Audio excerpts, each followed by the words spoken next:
The Texas Longhorns had a fantastic year last year in their first season in the SEC, as they were trying to show that they belong in the SEC. They went 13-3, lost in the semifinals to Ohio State. Steve Sarkisian has done a phenomenal job there over the past couple years. And while they did lose a lot, they have recruited so well, and they still have a ton of talent on this team. No one is getting talked about more than the talent that is Arch Manning. Hasn't played a ton. He made 7 appearances so far in his time at Texas. Has flashed as a runner and as a passer, but still limited playing time. What do y'all see from him this season, or what do you expect from him? I think he's going to be good. I think that good, not great.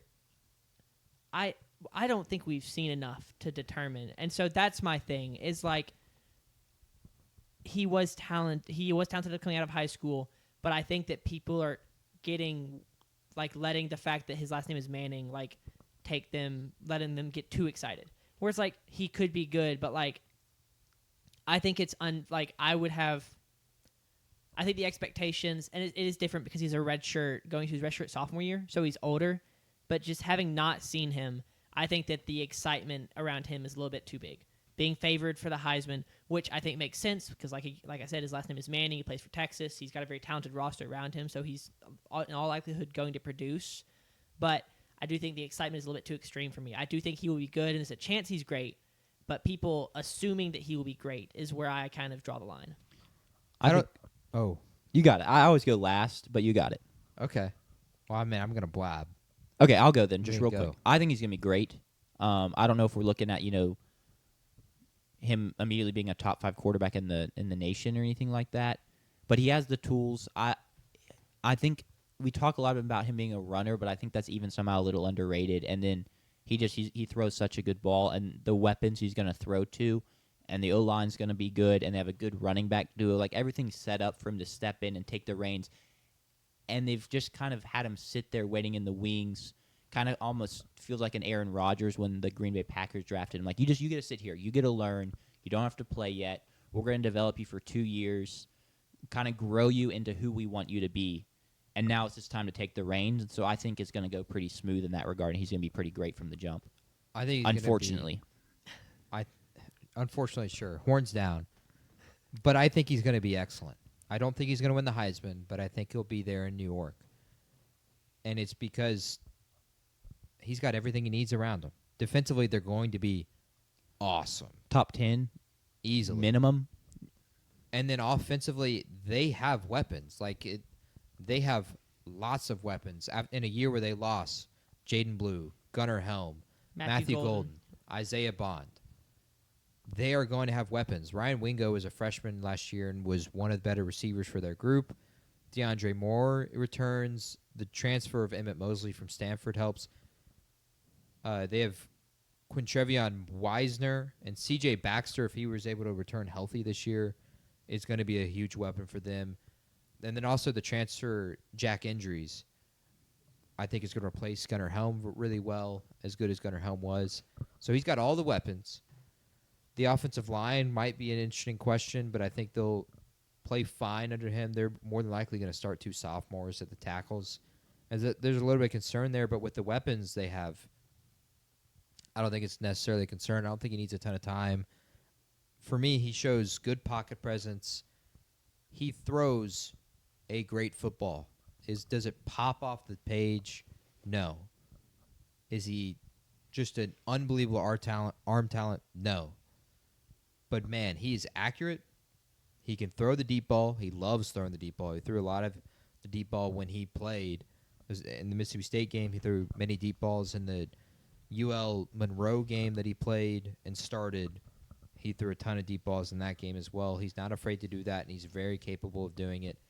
I agree with Jack. He's a very underrated runner, which surprised me a ton because I did not really expect that coming out of from high school into college. I just didn't think that would be something that translated because you don't see the speed pop off, specifically on his high school tape. The high school tape is funny because he played at like a small Christian school. So exactly. It's like, okay, he's faster than this guy, but I think the linebacker's running an 8-second 40, so how am I to know? And he was also he's bigger than all of the guys out there as well, and he's not necessarily the biggest guy. He is 6'4", which is crazy to think. He didn't look like he's 6'4". He didn't play like he's 6'4". He definitely plays like a 6-footer. I think he's going to be excellent, though, this year because he's got the supporting cast he needs. And he is, again, another quarterback that's like, all right, I want to see it in the bright lights and the big moments. How do you play in Athens on the road? How do you play in the swamp? When A&M has you on the ropes at home, week 14, like how are you responding? A game that could be SEC championship rights again. What was the score of that game last year? 17-7. I forgot. Week 1 at Ohio State, like he's going to play in a ton of big environments. Starkville, Mississippi, that's no cakewalk. But I think he's going to be excellent. When the Bulldogs are 7-0. I don't think he's going to be good. I don't think he's going to be great. I think he's going to be excellent this year. Is he for sure NFL prospect? I'd ask me next year. I don't think he should declare this year. I agree with that. I would come back and play college football another year. 1, to make more money.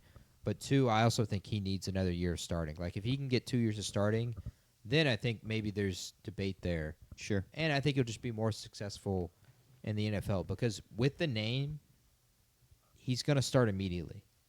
Because as long as he doesn't you cannot draft him and put him on the bench. Yes, yeah. It's different in the Shador one because I don't think he clearly doesn't have the personality that Shador does and doesn't carry that kind of weight. But he is like Shador in the fact that, like, if he's on the team, you have to play him. It reminds me of Tim Tebow a ton. Like, Tim Tebow was an excellent college football player. Didn't necessarily pan out in the pros, but if he was on the team, it didn't matter when he was the tight end for the Jaguars. Like, you're going to ask him questions before you're asking Trevor Lawrence questions. Yeah. Like, that is what Arch Manning would be with whatever NFL team he gets to. And so I want to see how he performs in big lights, and I think he just needs another year starting to be ready to go for the NFL. I think that's fair. I do wish that, not saying it wasn't his decision, he doesn't agree, but I do wish that's like something he gets to say instead of it being like his granddad. It's all of a sudden like, oh, he's staying 2 years. It's like, all right, like, yeah, it's his thing. It's his show. I understand he's learned a ton from his dad, his uncles and his granddad, but I still wish it just was like, it feels a little bit like it's not always his rodeo, and I kind of hate that for him, even though he probably doesn't mind. That's just like me outside looking in. I don't necessarily love that.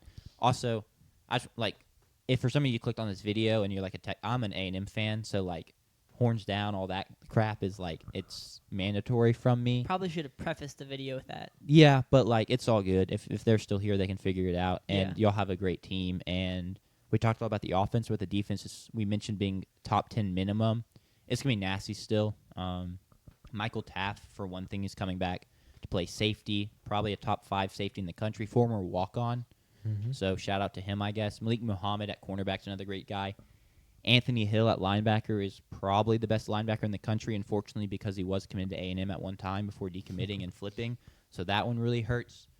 But they're just going to have studs all over the place defensively, and that's even without me mentioning Colin Simmons at defensive end, who won National Freshman of the Year over Jeremiah Smith last year. That's how good he was. He's a force. He's another guy that would go in the first round this year if he could, but he's just not eligible. But he's that pro-ready.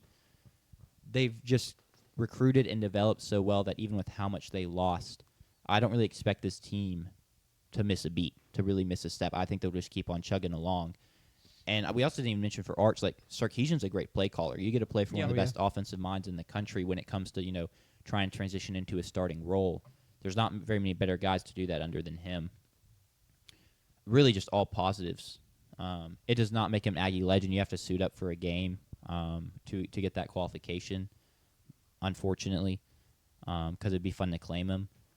But it's all good. We have our own linebacker from that class that may be the second linebacker off the board in the draft, and Torian York.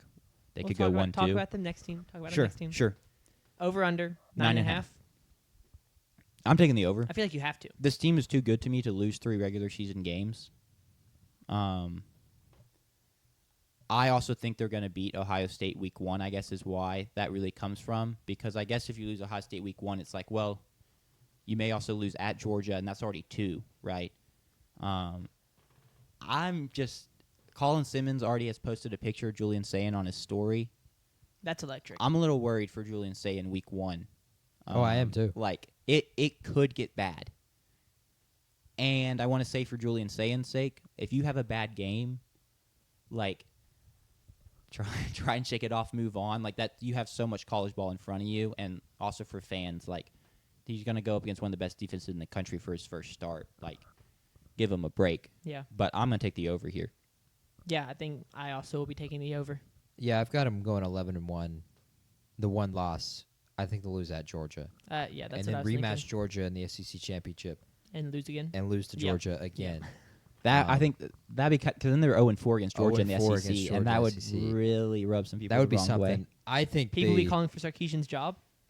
No. I know that was a joke, but Yeah, no. I'm joking. I think they have a really good chance to beat Ohio State in week 1, just given the Julian saying. Also, revenge game for them. Yes, but winning at the shoe is no easy task. That's true.